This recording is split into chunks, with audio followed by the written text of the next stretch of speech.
Hey, what's going on, guys? This is Jason with Jadren Aquatics. Thanks for joining me again. Today we're going to talk about how to set up your crystal red or your crystal black shrimp tank. Also, this falls under just about any other caridina shrimp, Taiwan bees, anything that's a soft water type shrimp. So we're going to talk about tank size, we're going to talk about filtration, we're going to talk about substrate, we're going to talk about the water. We're going to talk a little bit about everything. We're going to walk you through the whole process so you can get a tank setup from beginning until end. So you guys know almost every single thing that you'll see in this video I bought from flipaquatics.com. Okay, so let's talk about tank size. What size tank do you want to use?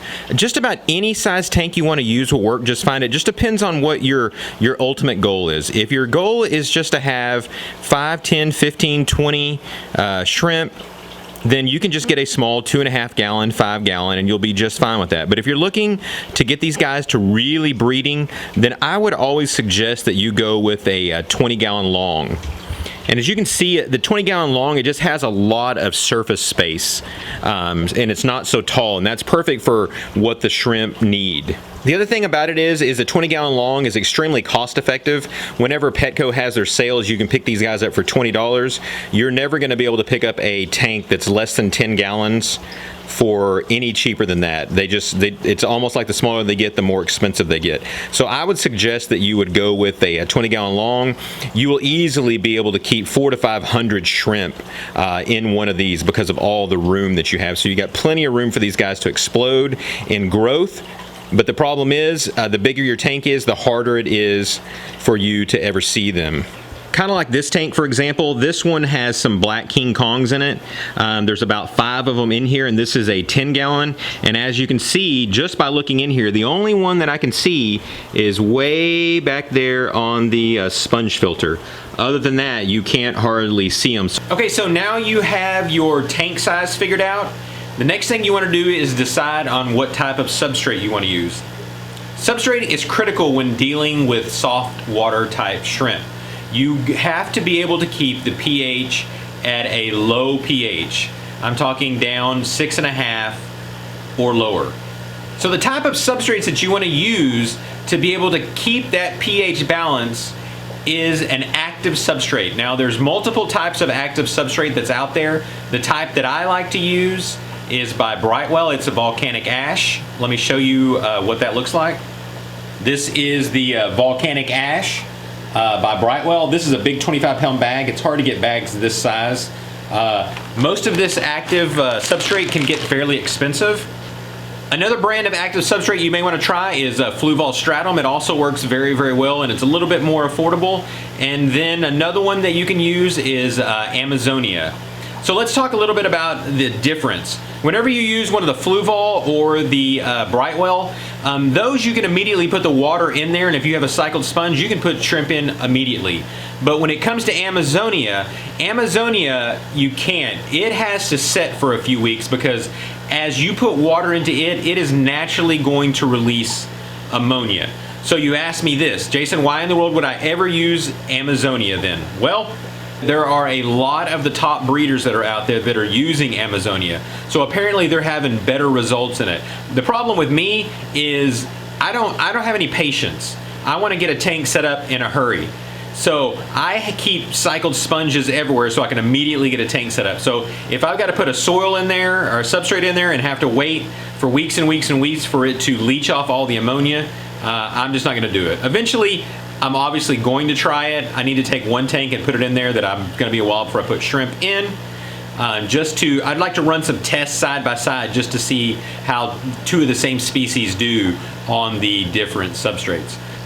If you guys are enjoying this video, be sure and take a second and click that like button down below, and also don't forget to subscribe so you can see when I have other videos coming out. Let's talk about the water that you have to use. So what I've decided to use is an RODI system. This way the water will get completely cleaned up and it'll get down to a TDS level of 0. And of course, as your filters get older, that TDS level will begin to go up and you'll know when to change filters out. If you do not want to buy a RODI system, maybe you're just setting up one tank, then you can simply either go to the grocery store and buy distilled water, Or you can buy some of the containers, like let me show you one here. If you go just about any fish store, you can buy these 5-gallon containers for probably $10 or less.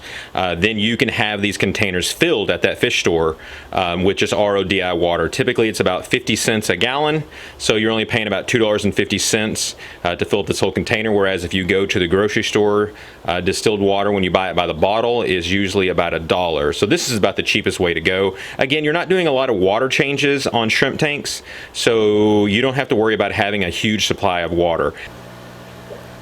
So on a typical RO unit, it's going to create about 10 times more wastewater than it is clean water. So some people just run that wastewater off into their yard or their garden, or some just run it right into a drain. What I've decided to do is to run the wastewater into my 275-gallon tote that I do all my water changes on all my tanks for. That way I'm reusing that water. But what I do is when I run this thing, the clean water I have come down into the 44-gallon trash can. This is where all of the clean water goes into. So as you can see, I've got this thing completely full right now. So let's go ahead and let's take the TDS meter and let's measure it so you guys can see. It's probably not going to be exactly 0 because there's going to be some residue still in here from where I mixed previous shrimp water. But let's go ahead and take a look. This TDS meter that I have here is just one that I simply got when I bought one of those 0 water containers. You can buy just about any TDS meters. Most of them are fairly accurate, and they get close enough for you. You'll see a lot of different ones on Amazon. So we'll go ahead and just put that in the water, and you can see right now it's reading a 1, which is about what I expected. So the next thing we need to do is we need to go ahead and we need to take our salty shrimp, the B version.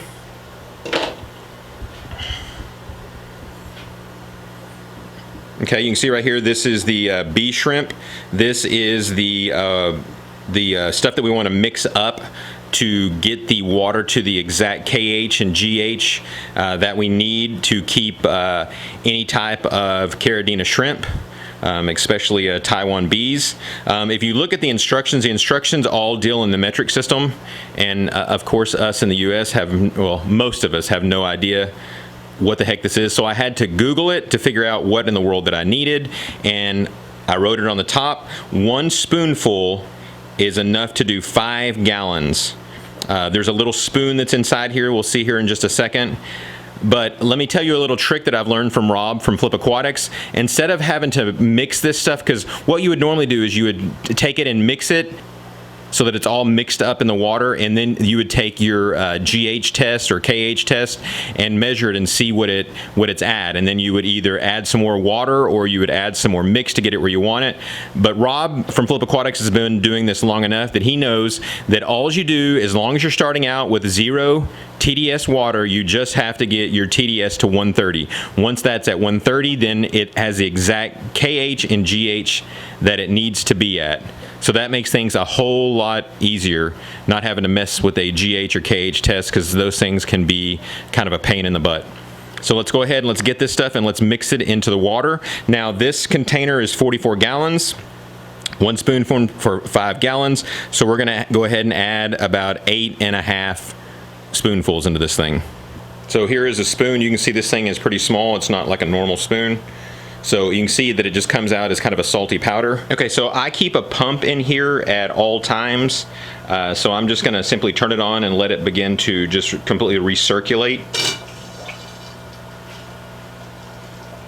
Just have to let it sit there and run for about 3 or 4 minutes to get all the water stirred up, and then we'll take a reading and see where we're at.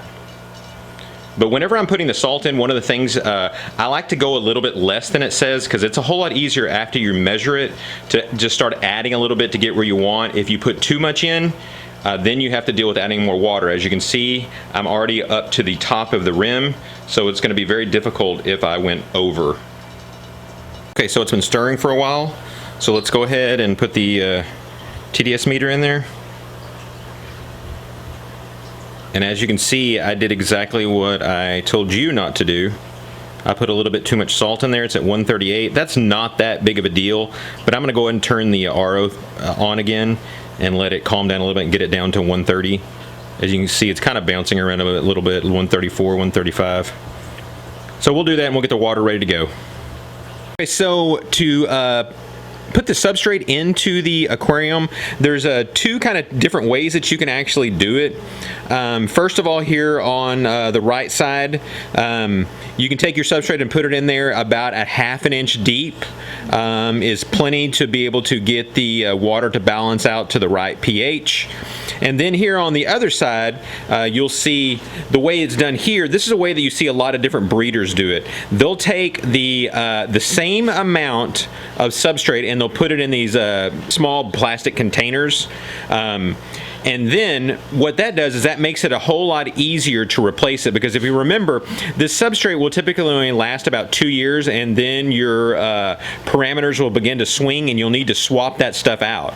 And so by doing it in the small Ziploc containers or Glad containers or whatever these stupid containers are called, you can just easily pull those out. Or what you can do is you can just swap one out at a year and then swap the other one out at a year, and just to make it easy. But one of the things you do want to do is, no matter which way that you do it, you want to be sure and mark a date down somewhere. As you can see right here, I've got this one marked as May 2019.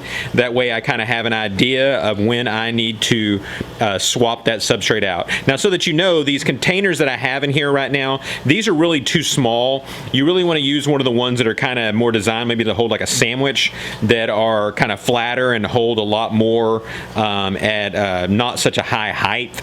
Those work a whole lot better. These are just some ones that I had laying around. I'm not actually going to do this tank like this. This is just for reference for you guys. All right, the next thing we need to talk about is what type of filtration we want to use. Most of the breeders that are out there will almost always use some type of sponge material. This is a Hydor 5. This is what I use in all of my tanks. It's just a simple sponge filter. Another great one to use that I actually have on order are matten filters. Matten filters actually will cover up the entire back section, so it gives a huge area for macro and micro bacteria and algae to grow on for the shrimp. So it seems to be one of the most popular ones out there, so I'm looking to switch over a lot of my shrimp tanks. Now, you can use other filtration. You can use hang on the back filters, or you can use canister filters. The thing that you need to be really aware of is the fact that the baby shrimp are so tiny, they are going to get sucked up into the filter. So you would have to have a very, very fine screen on it to be able to keep those from getting in there. So that's why you see a lot of the big breeders out there only use some type of sponge or matten filter. So I'm lucky that I have such a large fish room. I'm able to keep a ton of different sponges in a lot of different tanks that I can easily pull out that are completely fully seated.